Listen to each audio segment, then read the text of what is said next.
and welcome to New Earth Lifestyles. I'm Janie King, your host of the show. Thank you for joining us today, September 11th, 2014. A very solemn day for us, so I thought we'd begin the show by just by giving, holding a moment of silence in honor of those who lost their lives 13 years ago. So let's just take us a moment to breathe and be quiet.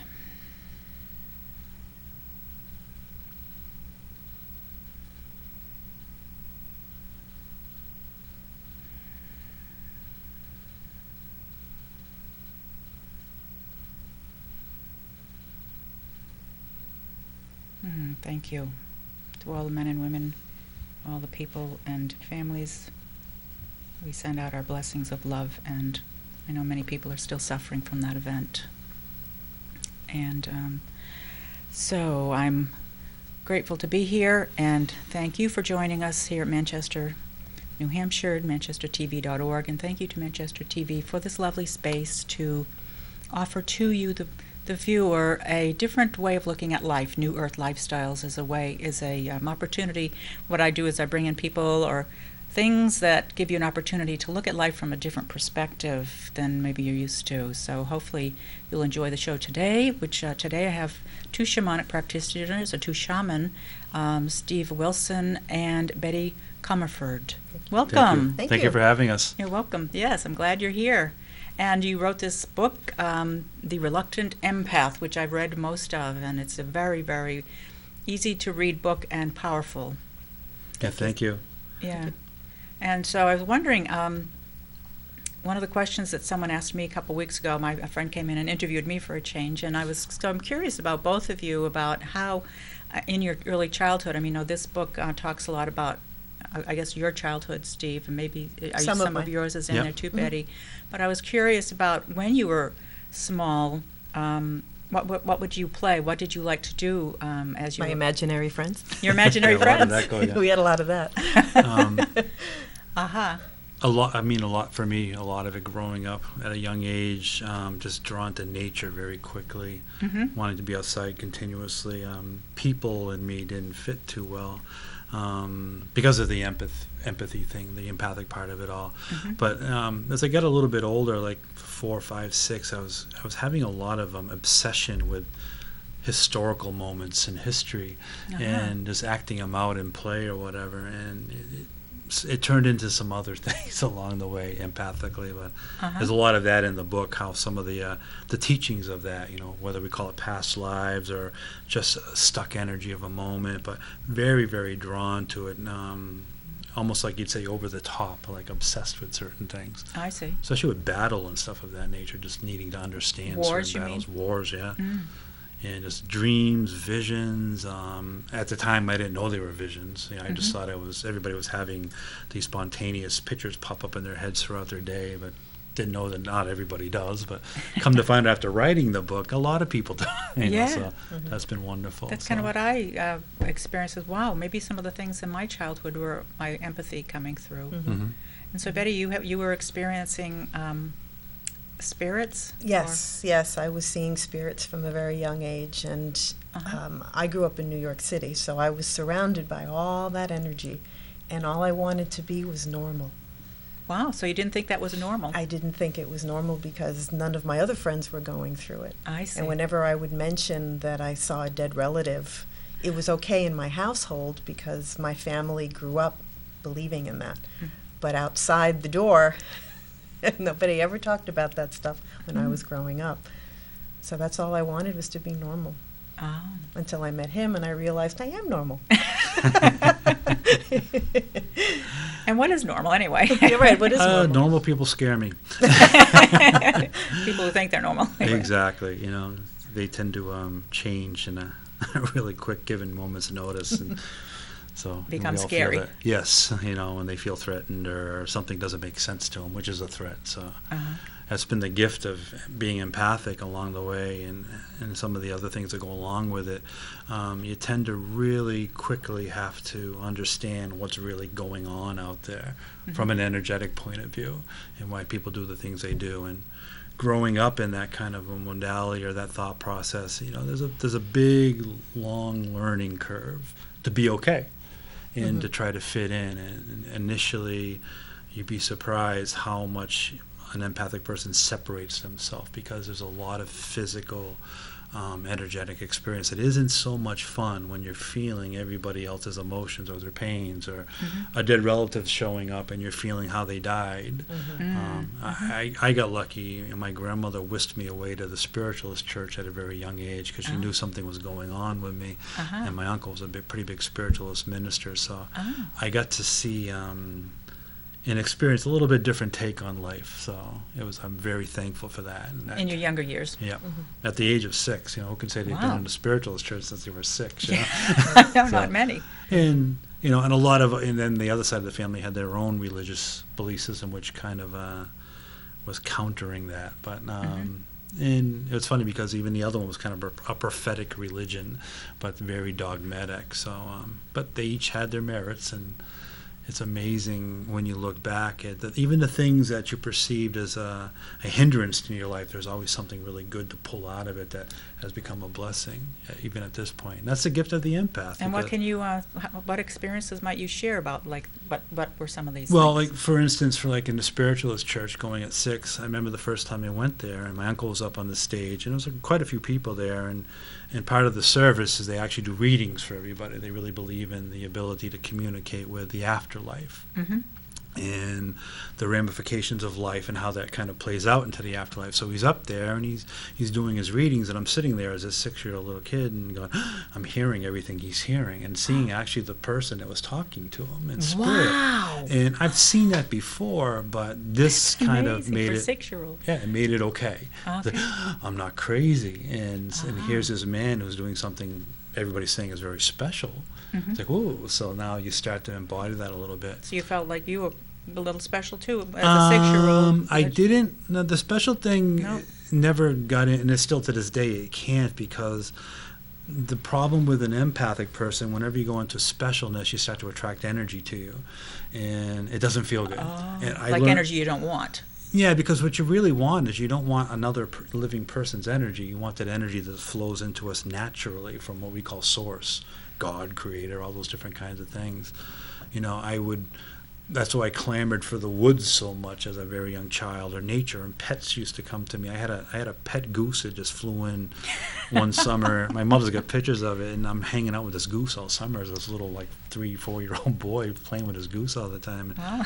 I can remember it talking to me, and that may sound crazy, but now Well, there's that's great, though, that you can say that now. I mean, I back don't. then might have sounded Nothing crazy. to hide. But that's why you're here on the show, to try to give all of us an opportunity to realize, well, we aren't crazy when we hear these voices. We're not psychotic. No, definitely not. And there's a learning No. curve to that too. Right. Yeah. Right. And so, Betty, you were kind of wanting to be normal. Yeah, I was the weird kid on the block. Yeah. Weird kid on the block. And when did the tide turn for you? It really didn't turn until when I was in my 20s. And I began to embrace it more, because I was having experiences where I was seeing spirit or ghosts, and I would tell people about them, and they would actually say, yes, you're right, there is something here. I'll never forget, I had moved into an apartment, and I started seeing this man in the apartment, and when I finally brought it up to my landlord, the woman turned white and ran out of the room. The landlord? The landlord's wife. And when I was horrified, I said, what happened? He goes, well, you've described a tenant that we had 10 years ago who lived in your apartment, and he hung himself. So Wow. it's confirmation of everything that I was getting.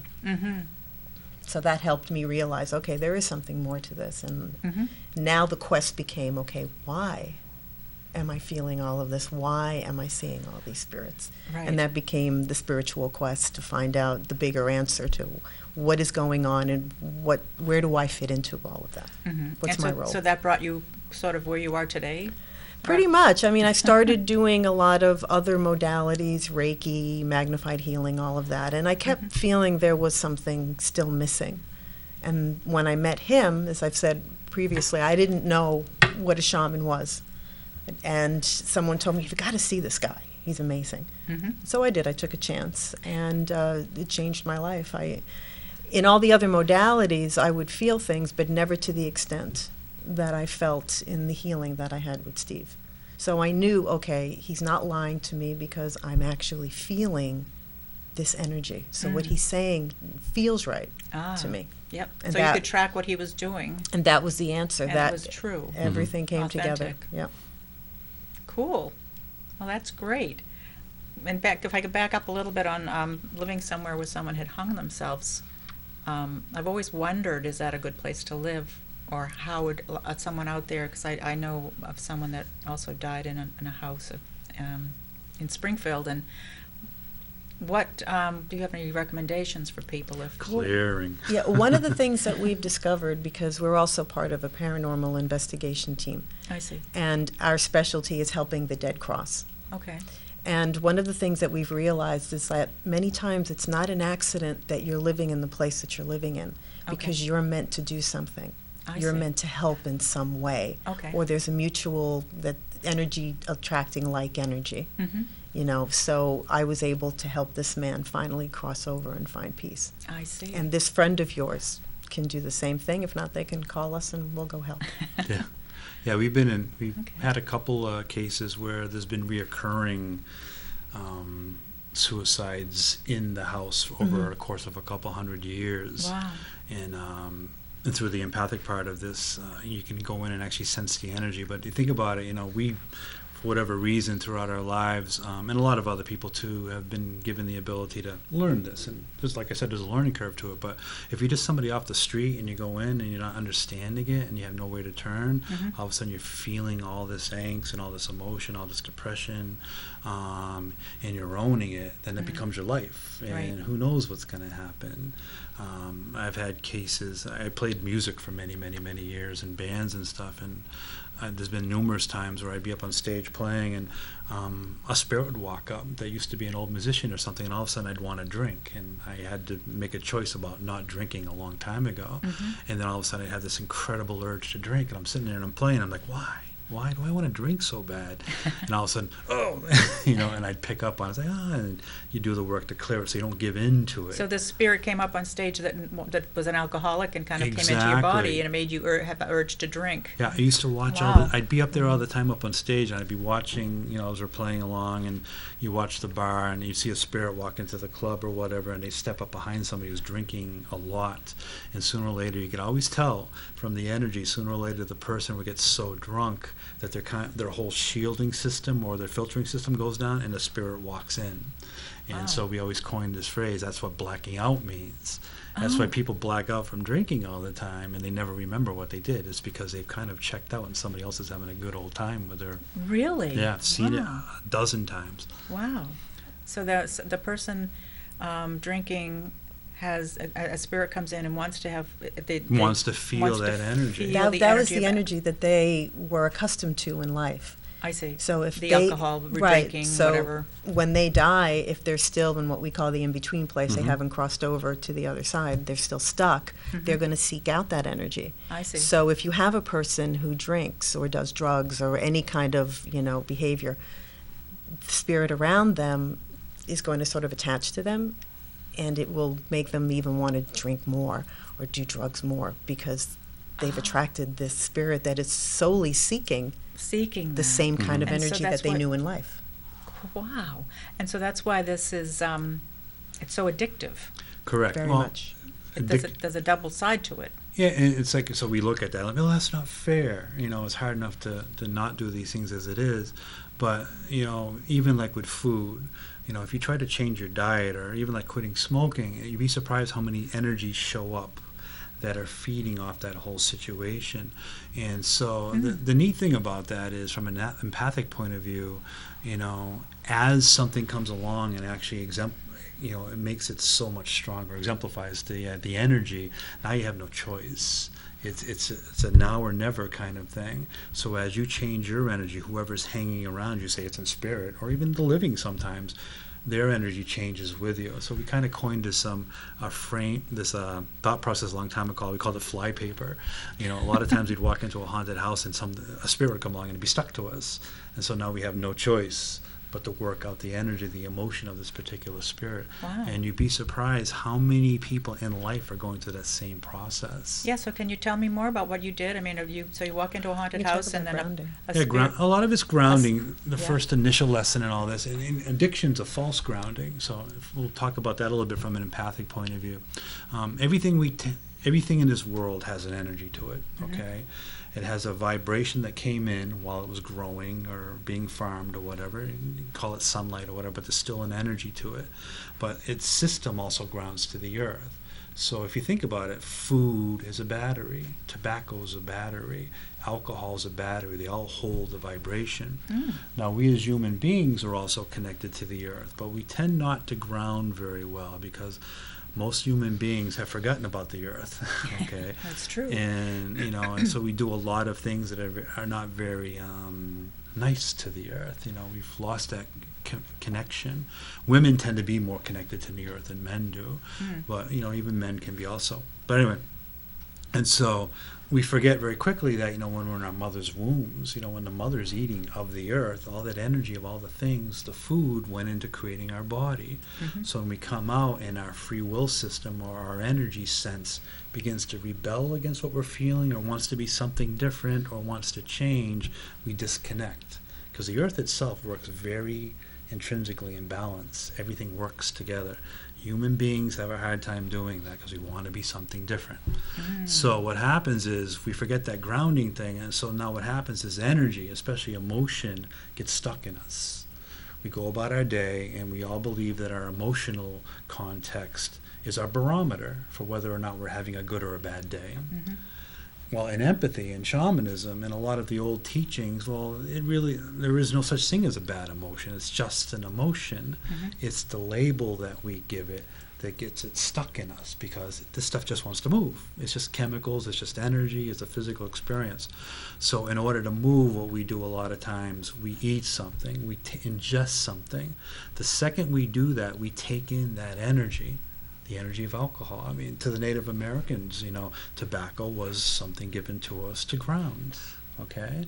The problem is the energy of the item that we take inside ourselves dissipates.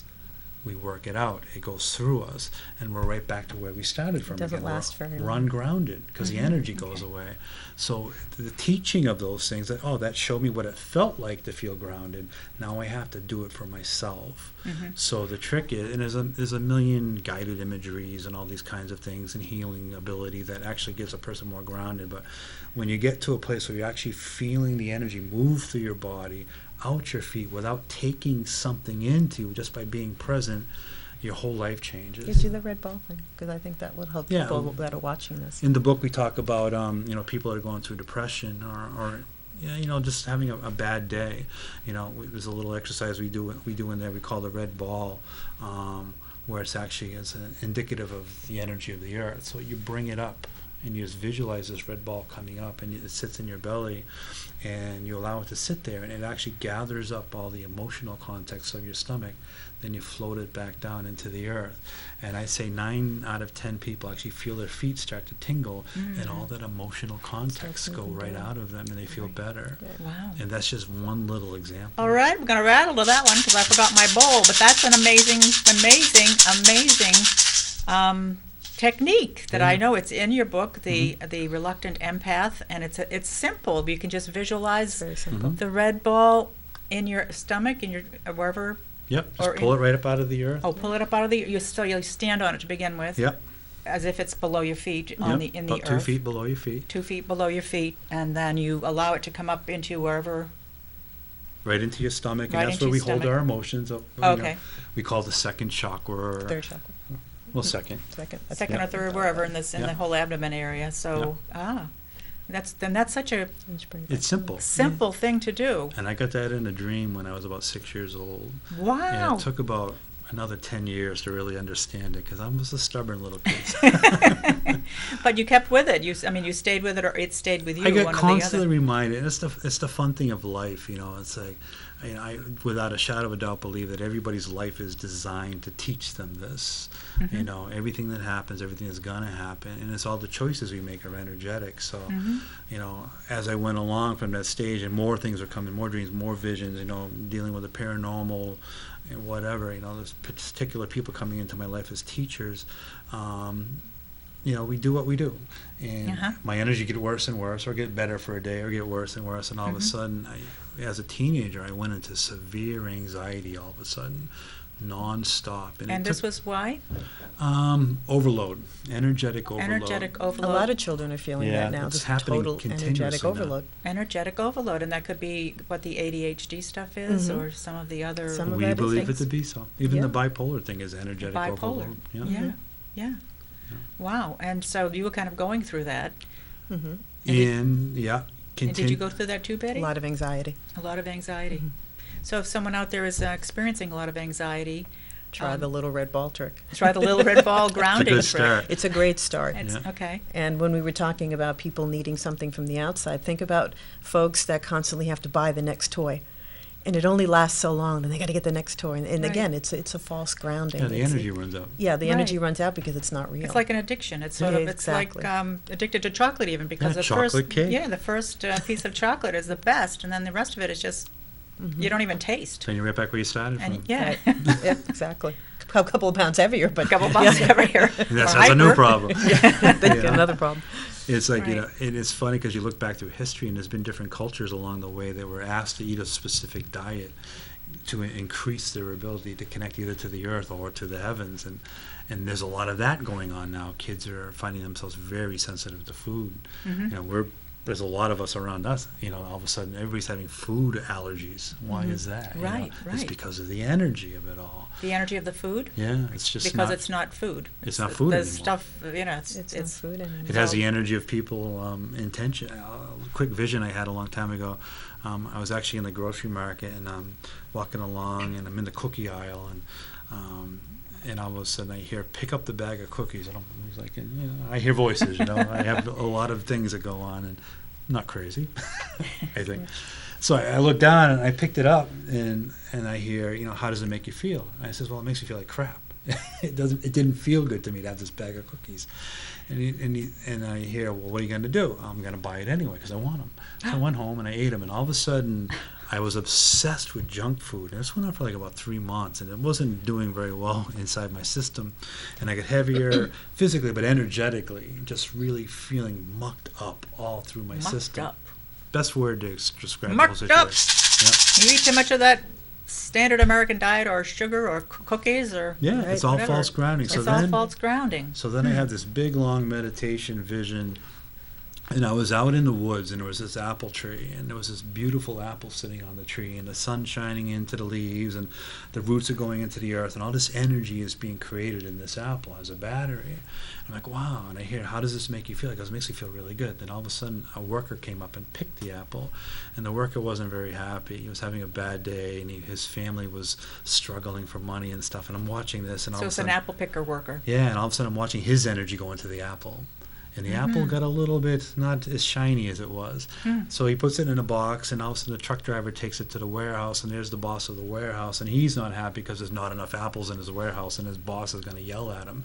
So now the apples are all turning a little bit browner. Yeah, and you know, that really brings to me that Yeah. feeling of, you know, when someone's yelling at you, you kind of want to, Yeah, and so it's the the apples same. were doing the same Exactly. thing. And all that It- energy is going into the into the apple. And all that energy goes into the apples, and we Yeah. think apples are so healthy, but yet they come from these places And that have designer had food. that energy infused That's in why them. organic stuff tends to be a little bit better, but even in that process is getting a little wonky. But there's a story in the book Yeah, about... we talk about that, the apple story in there. Yeah. Yes, that's right. I read that. Yeah, and also That's a I great remember story. coming across the border and watching a girl make a sandwich for me in a sub shop, and Right. she was arguing on the phone and just feeling all the energy of her argument going to the sandwich. I turned around and I didn't buy the sandwich. I'm out of here.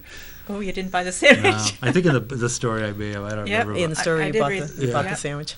But Yeah. you know, it's this the energetic aspect of life is just so amazing to me, and that's the gift of empathy. But it's also what some say is a curse, Because when they feel everything. Yeah, but the saving grace of that is by feeling everything, you begin to learn what truth is here energetically and how to navigate it. Learning what truth is, I think that's the bottom line, isn't it? That's that simple. In empathy. And I was wondering if you could just give us what empathy is. I mean, some people may not understand. It's a human sponge, basically. It's someone that feels everything. It's someone that can walk into a room and automatically know without words being said, well, you've had a bad day, or you've had a good day. And they just feel everything. They feel it, so you kind of feel it in your body. They physically feel it. They feel sick. Imagine someone being sensitive to that in the mall at Christmas time, or on the subway in New York City. You know, you're feeling everything, and it gets overwhelming. Yeah, and it turns into a lot of other things too. You know, as it gets deeper into the empathic nature of energy, you know, there's a lot of people that are empathic are having paranormal experiences. Yes, they feel the other side as well. And paranormal meaning feeling ghosts. Feeling ghosts, or feeling the energy of a ghost, and maybe they might not see them, but they'll actually feel the malady or the emotional context of why they're stuck. Right, and the first thing is, well, what's wrong with me? When it could be something else that's come in. I'm sure a lot of people have had the experience of sitting on their couch feeling fine, watching TV, and then all of a sudden they feel angry or they feel anxious and they don't know why. It's because an earthbound spirit has walked into their energy field. Wow. Or it could be a relative too. It could be a be a relative. living person too. Right. You know, mother could be mad, you know, or a sister. So you're or getting something. information coming in, sort of coming in, and you're just sort of feeling it. And I've had that happen lately myself, and just being. I think maybe after reading your book, I just sort of started becoming more aware of being in a happy mood and everything's going along great, and all of a sudden, whoop, bam. Yeah, something came in. What just happened? That's it. It's the book's fault. It's all our fault. No, but it was great because I started becoming more aware and more listening and paying attention. Is this me, or is this what's going on here? Is this somebody sending something to me and they don't, or being angry at me, you know, down the, you know, over the other side of the world or something? Or the phone call that all of a sudden you're thinking a person's face pops into your head and then they call 10 seconds later. You know, it's the energy projection. Because so being empathic also goes into all the aspects of the psychic arts, because being psychic is just the ability to read energy. And it's funny because even in that there's a big learning curve, and there's, you know, it's the new thing out there. It's an old thing, but everybody's doing it. But there's a lot of discernment that you learn as an empath. You know, just because you see something doesn't mean it's true, because pictures, we all have our own little labels. Or if you hear something, you know, words mean something different to everybody. But as an empath, you understand energy and the vibrational context of it, of whether it's or yo. And You'll feel the truth in a situation, truth in regardless of everything. what someone is saying. So this is how do you do that discernment? How do you learn discernment? I guess You have to experience it. you just keep experiencing it until you can make that choice of this is real or this is not real, or this is me or it's not me. Really checking in on how you feel. And one of the parts for the empath is you have to do your work. Okay. What does that mean? Initially, as an empath, or everybody on the face of the planet for that matter, we all have our container that we live in. A container meaning just what we believe we are, and what our situation is, and who we are, and where we're going, and some people don't know, but they still have some kind of thing they hold themselves in. Right. And it's an auric container. Okay. It's something we create with our energy and our mind that we believe keeps us safe. And we tend to hang on to that tooth and nail, okay, and just keep everything at bay. Right. An empath doesn't have that. An empath tends to lose that aura container almost right from the beginning, and they strive to recreate it in a lot of ways, because it doesn't feel good feeling everything. But what happens with an empath is you begin to understand from your experience truth. So somebody comes along, I love you. I was like, well, I'm not feeling that, because I know what love feels like, because I felt that energy come into me. I felt love that's so incredibly high, it's driven me to my knees and made me cry. It's usually out in nature or on top of a mountain or from an animal, but you don't feel it a lot from humans. You know, I remember the first time I did this druid thing when I was a teenager with some friends and a group, and I was holding a tree, and I'm like, oh my God, my heart's going, and just feeling all this love from this tree. And it's like, yes, I'm a tree hugger now. You know? But so druid things are a group of people that believe in, that are close nature, to the earth, to very nature. close to nature, and how that works and all that kind of stuff. But the thing, so from that, you know, all these points forward, I had to figure out how to live amongst human beings, because I'm a human too, and I have my own stuff I have to work on. Right. So because of that desire to feel good and belong or fit somewhere, we create our own little things. And we tend to be a lot of chameleon stuff going on with It's empathic sort of people. we want to be loved, even though it's not Exactly. We true. want to be loved, and we turn ourselves inside out, and we become sometimes someone that intrinsically we're not, Uh-huh. but we're trying to be what the other person wants us to be. Right. Chameleon. Be liked or loved. Right. Yeah. So we're not who we truly are. Exactly. Right, and so that learning curve for discernment is all of a sudden, what am I doing first to dictate what a situation has to be? Am I putting my own energy into something, or am I trying to elicit a response from somebody? And I learned that in music, being up on stage. Oh, I want everybody to love me because I'm this great musician. Right. But after a while of getting that energy, and it didn't take long, it did not feel good. It felt horrible, sticky, gooey, just physically, just unempowering. And so it's like you start to ask, what's going on here? So then the next thing happens, and the next thing happens, and all of a sudden you have to release your own judgments of everything. And you actually become more open, but something happens called transparency. And this is the most wonderful gift you ever can imagine. If you don't have a judgment about a situation or a need of a situation, that which doesn't resonate with you just flies right through you. So the empathic Wow. person begins to move the energy that much quicker. Say that again. So no judgment and No judgment. No and attachment. No attachment. You don't take anything personal, no need. Because you learn that from yourself as an empath. Because every time you do that for yourself, this little thing happens called instant karma. Yes. It doesn't feel good to judge. Your energy shuts off. And so psychically or intuitive-wise, once you remove those things out of your system, you're dictating what the moment has to be. As you're walking around or doing your work in service, you know whether something's true or not by its vibration. If it feels like love, it's love. If it feels lesser than, as a lower frequency that kind of resonates with your body and doesn't feel good, you know it isn't. If you don't judge it, you move it. You just let it pass through you. you move it. How? Because That if you the red ball. The red ball. And also, you had a great analogy of the switchboard.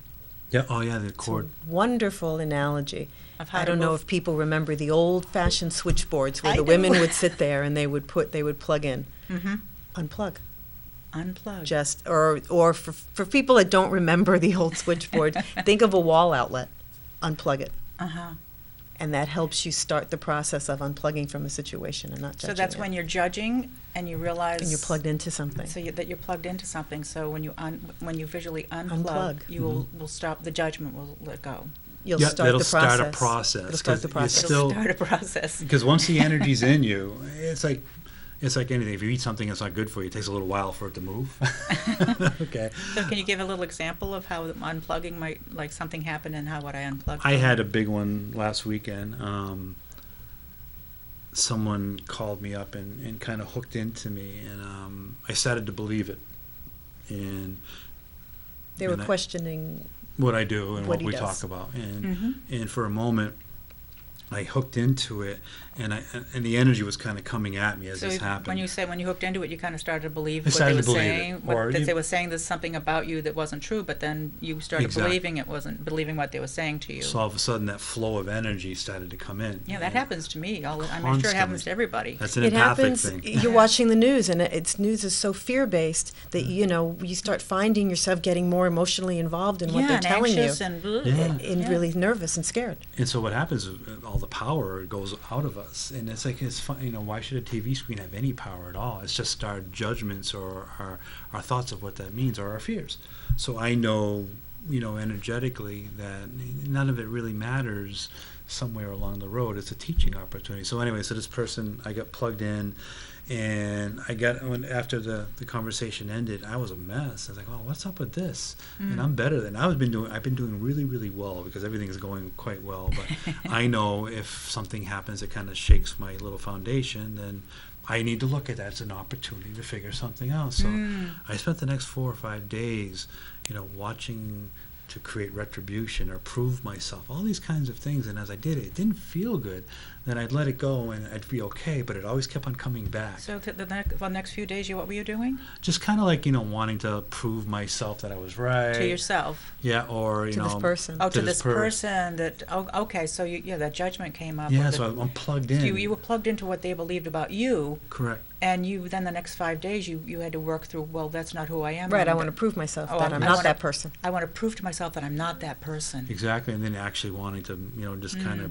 And prove to them. prove Yeah. to them. And prove to them, yeah, mostly. Which prove doesn't to matter them. because, as an empath, you begin to realize that no matter what, the only person's energy you're control of is your own. Mhm. And that's not always the case when someone plugs in or you plug into them. You've Right. lost. What controls you now is a situation that was created to learn from. Right, right. And we don't want to be controlled by that. We want the vibration to come into us From with no source. from source, Yeah. with no filters. Clean. The only yeah. energy I was getting for those 4 or 5 days was this moment in time that dictated, oh, you need to do this. Mhm. It was created. Now, was that also a cord that they put in you? I mean, that kind of plugged in kind of came from them as well? I wouldn't give them that much credit. Okay. But people do that. People do People that. do that. It felt more like a hook in a moment because it's a new teaching. This is kind of advanced. A new teaching came up the other day. Advanced shamanism. Yeah. I don't quite know how to explain it, but I'll do my best. It makes a lot of sense to me. Say two people come together and they both have an auric field. So say it 2 circles, okay? So when they come together, we each have an intention or our container of what we believe we are, and a lot of times we believe what they are. Okay, so there's an intention there. So that's that outside ring, the circle. Mhm. So the second those 2 circles of each person touch, the energies combine and it creates a new energy, almost like a loaf of bread, for lack of a better word. Ah. But if the intention isn't perfect, the ingredients even isn't perfect, it all of a sudden starts something to unfold. And that's what happened this weekend with me. I went into it very innocent, but I had some preconceived notions of this person as me. And when that happened, something was created in that moment. And so this power struggle energetically happened, and I allowed myself to be deflated. Not that I had to hold myself, because the deflation place was actually the best place for me to go to, because now I have to learn the truth of how to fill myself back up. But what I had to take apart was what that was created when those 2 circles touched. Ah. That new energy. That new energy, and that's I what... had to go through that and Okay. experience that as an empath and move it. It was crazy. There was rage, all kinds of things. So what do you do? What did you do for those? I mean, how did you experience it and label it rage and stuff? We do something called witnessing. Okay. It's a very old shamanic practice, and it's a little bit of tracking in the energy, but tracking actually becomes a problem because we're looking for answers. But in witnessing, we realize that energy really doesn't have a job to do unless we give it a job to do. And it's the same thing with emotions. We as empathic people learn at a very young age that when the energy comes in and we dictate it as something, sadness, depression, fear, we actually add our own energy to it, and it begins to amplify. And so now there's a chemical releasing in the body because the energy goes right to a gland. That's how we work. It goes to a gland. It goes to a gland. Now it's either endorphins or adrenalines or all these different kinds of chemicals in our body. Okay. And now it's in our physical body. Now we have to have the emotion. It has to finish physically. But in shamanism or in empathy, what we do is we catch the energy as it comes in. We don't label it as good or bad. We just see it as a vibration and allow it to just present itself. And we step out and we witness what it wants us to do. And we don't give in to it. We don't fight it. We don't give in to it. We just have the experience without physically reacting. It's like feeling an energy without attaching a story to it. Because that's what human beings tend to do. We tend to attach a story. For example, somebody made me mad. Right. The story that I've put to that is, Susie made me mad. Mhm. And that's the story I've attached to that energy. Okay, and so what you're doing here is not attaching. No I'm not story. attaching no story. Oh, There's you no can story. allow. I had to let the Okay, story good come example. up. I had to be in the story and feel it and see it and have all this experience, but I didn't fight it and I didn't allow it to overcome me. He let the story go. I just let the story go. And what happens That's is really hard to do. We got no choice. You're practiced at it, but for mainstream us, I actually recommend to my clients, try it. Yeah. Just try it, because you're going to find it moves through you so quickly that 2 minutes later you're wondering why you were so upset in the first place. Well, that's true. I've been there. Mhm. And if you think about religious practice, I mean, almost every major religion on the face of the planet Forgive. talks about doing that. It's a big Buddhist thought process. Forgiveness. Forgiveness. Forgiveness is allowing it not to attach to you and cord in or plug in, and we let the story just dissipate. Right. And creating a new true story of just being. And before you know it, all those things that you were clamoring to get love to come to you is just there. You don't have to get it anymore. You are it. Uh-huh. So it's all sensational. It's all vibrational. It's all experience. It's just energy. It's empathy. Energy, empathy. Wow. So I learned to practice along a healing school called Experience, Witness, and Allow, I think it was called. And so that was where you had an experience you wish you didn't do, or you wish you didn't get involved with, and then you couldn't resolve it in the moment, so you'd go back and then re-experience it where you were someplace safe, and then re-witness what you did, what you took in, how you felt about it, and then you'd allow yourself to let it go, or there was an allowing. That's the same practice. I guess it's a similar thing. And the neat thing about that is with this present time, for whatever reason, a lot of people are having a hard time right now energetically. There's something that started, we were seeing psychically about 8 months ago, called the sifting, where actually a lot of our energetic fields are coming in and sifting through those things we haven't forgiven ourselves for, or we're still holding on to. So people are having old emotions come up, old pains, old relationship things that they thought they've done and repaired and let go, but they're still there. So the final healing of the physical aspect that is happening. Get another opportunity to heal it. Yeah. Yay. Well, I guess that's what we're here for. I look at that's what Jesus, I think, came to teach us, is always continual. We need to continually be going within and working on ourselves. I don't know if religions really teach that or not. But, if you read through the cracks between the lines, and right, between the lines, Yeah. because I think that's why we're really here, just to keep on working on ourselves to do exactly what you're doing. To learn the lessons. yeah, and it's the vibration. That's the funny thing about being empathic, is like you start to realize like the stuff doesn't matter. The house, the car, the relationship. It's the energy that's elicited or not elicited from it. Love is an energy. It's a vibration that flows into us perfectly. We muck it up, and we try to get it from each other. And it's funny, when we were kids, we used to see this thing that was starting to happen on the earth. And there's some other empaths around me used to talk about it. The earth was getting darker and darker. And I'm not talking like evil or nothing like that. I'm just talking, there was this goo, this black goo. Really? And you saw that around the earth? As a very young kid. And then we were starting to see the chakra colors of the earth, for lack of a better. We were watching the earth change colors at certain times of the day, but they'd be very dingy. And the thing that always amazed us when we went hiking, any of us went up into the mountains, and we all have our favorite mountains to climb, it would go away. And it's like, oh yeah, we're walking out of it.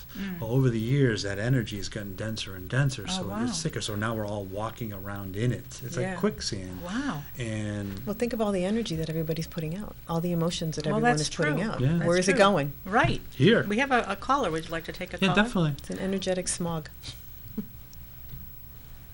Hello. You're on New Earth Lifestyles. You're live. Who's talking, please? Hey, Hey. this is Dawn. Dawn Drew. How you doing, Hi, Don? Dawn. Hey. Hi, how are you? Excellent. Good. How are you? Excellent, whether I like it or not. I just wanted to call and make sure that everybody who was listening and watching had an opportunity to go on Amazon and pick up your book, The Reluctant Empath. Oh, definitely. Yeah, we haven't talked about that too much, have we? Thank you. Thank you. Thank you. Yeah. Yeah, it's- and the Sacred Healing Grove down in Mason, you might want to check that out on the internet. But these people are amazing. Whoever's watching and listening to this show, you really want to keep track of these guys, because and Janie can help you to connect with them. Awesome. Thank you. Thank They're you, Dawn. amazing people. Thank you. Thanks for that reminder, Dawn. We'll Yeah. talk more about the Sacred Healing Grove and the book, The Reluctant Empath. Thank Yeah. you. We're kind of talking about empathy right now, Yeah. but thank you for that. Yeah. I'll let you get back to it. I just wanted to call and say hi, and throw some stuff out there. So have a great day, you all, and I'll talk to you soon. Yep, see Thank you you. soon. Okay, Thank talk you. to you soon, Dawn. Bye-bye. Thanks for calling. Bye. Bye. Right, the Sacred Healing Grove is what Dawn brought up, along with, you can purchase your book on Amazon. The Amazon, the Barnes & Noble. Amazon, Barnes & Noble, The Reluctant Empath. It's all over the place now. So It's all over the doing well. place. It's going to become a bestseller. It is a bestseller, huh? No, it did for quite a while. It was doing quite well. It's actually still doing very well. It seems to be on a slow climb, which is good. We not would prefer that. Let Yeah. it be a slow climb. A slow climb. Yes. Yeah. Yeah, you don't want to just No. And then disappear. Done. jump into it. Yeah. Well, the whole purpose was to give an alternative way of looking at something. Absolutely. And then right. the person reading it has their choice. Right. And that's all what it I is. like about it is it's sort of written from first person or from Yeah, it's all true stories. It's all They're true all actual stories. experiences, so- Right. Mhm. Experiences and how you've dealt with them and how you've moved forward and come out to be who you are today. Not crazy. No, but we're going to continue the journey. You Yeah. know, we have several other books planned, and we're going to continue, That's you right. know, what it Yeah. is to be an empath. Uh-huh. Because that's who you are. That's who we are. And so many people out there are Are. empathic. They're coming out of the woodwork. Yes, Coming they out of the are. woodwork, and Yeah. and this book really, when I read it, that's when I said in the beginning that I started realizing, well, I guess I've been doing this all my life too, and not realizing that some of these experiences that scared me, maybe made me a shy person. I was always terrified of people and shy, and that. You're an empath. Now you know. That's a telltale sign. Yeah.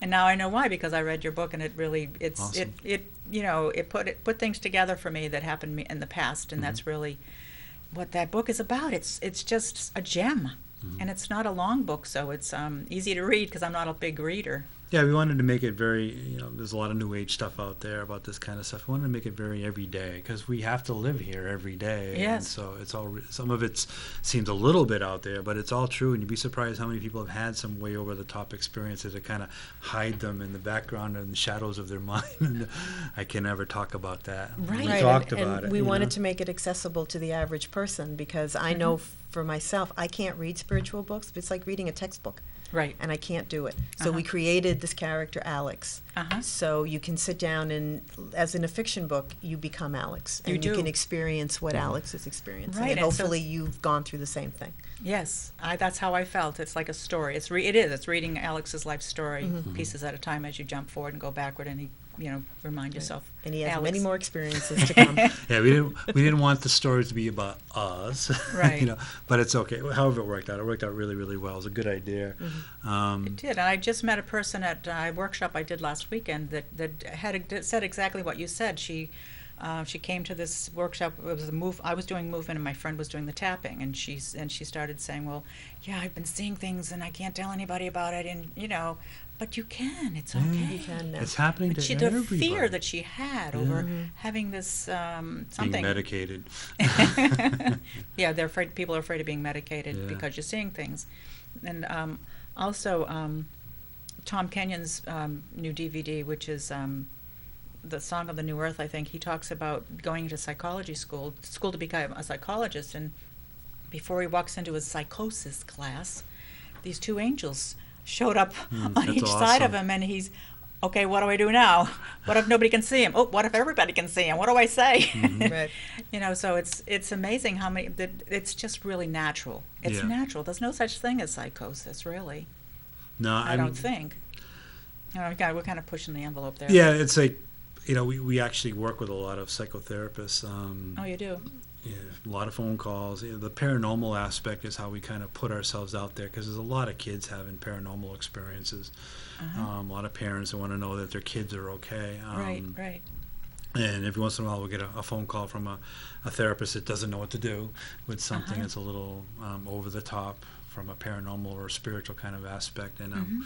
we get the phone call to go in and do our thing to explain and do our work and start a process so that the person is okay to the best of our ability. We've had a couple where what we call it gets to the point where it's too late and they're kind of ingrained in it, and all you can do is do your best, and that's where psychotherapy has to take over. But to me it's always been, it should be from this place of the spiritual first, And I think we've kind of lost that in our culture because we've created this box that says this is what normal is. Right. And if you don't fit in that box, then we have to do something about that to make you fit in. And humans love to label. Yeah. Yes. And Yeah, we certainly do. there's all kind, and I always, if Moses was here right now, he'd be bipolar or schizophrenic, and on medication, we'd, be a different deal. Totally. You A totally different deal. So So how might you then handle that with a child that's or someone that's in psychotherapy that had an experience that they call you in for? well, it's a lot of it's the philosophy part of what this is all about, and just psychically checking in with some of their experiences.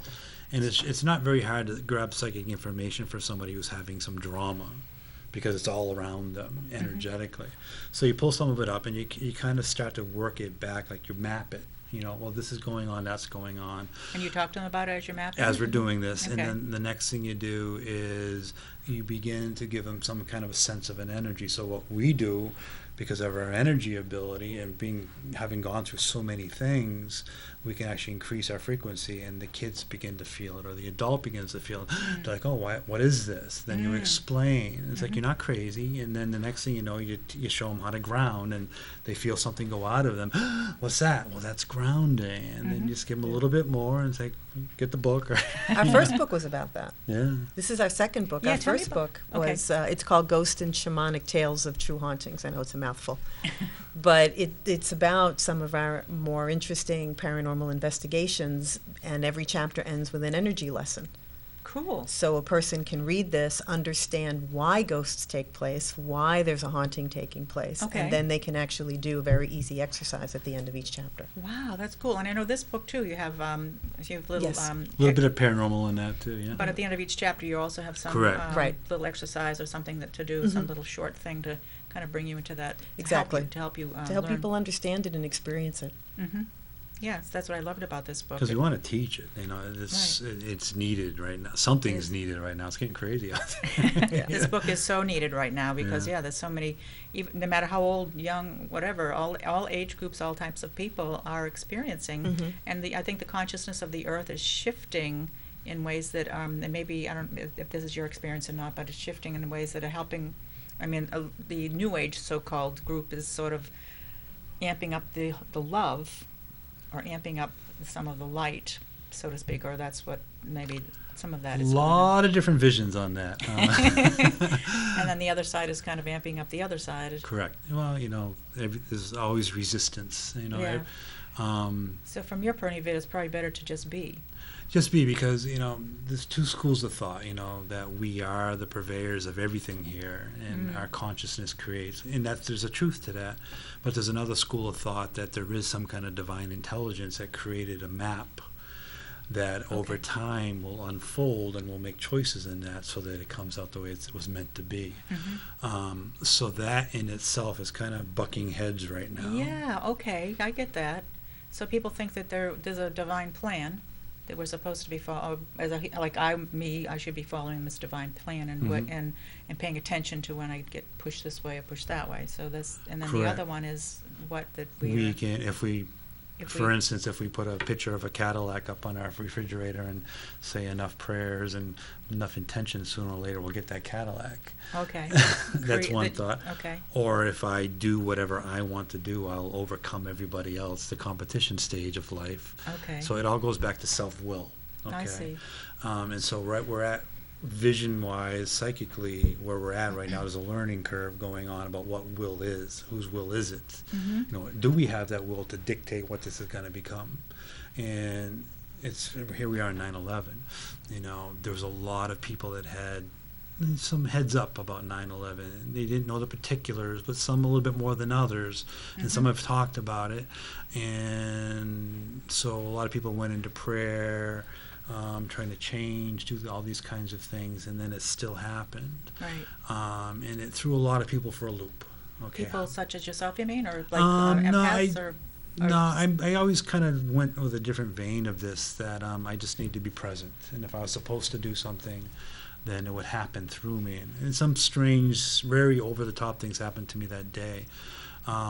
But, I was in a couple of symposiums along the way right after 9/11 where people are going, how can we be spiritual where there's terrorists and all this other stuff? And it was amazing, some of the answers that were coming out. And I'm like, wow, the duality was so incredible. People didn't feel safe anymore.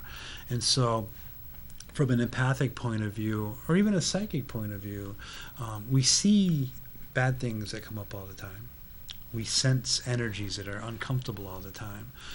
But for us, our objectified opportunity in each one of those moments is just to be present and hold the highest space of love that we can within ourselves. You can't do that if you're judging. Right. You can't say if somebody's bad or somebody's good. Now you're in that duality thing. Right. And so you're not a channel of an opportunity for something to change. Right. So that makes so much sense. So we look at like psychic information. I saw a lot of bad stuff growing up constantly, and why? I don't want to see this. And it would happen, and what do you do?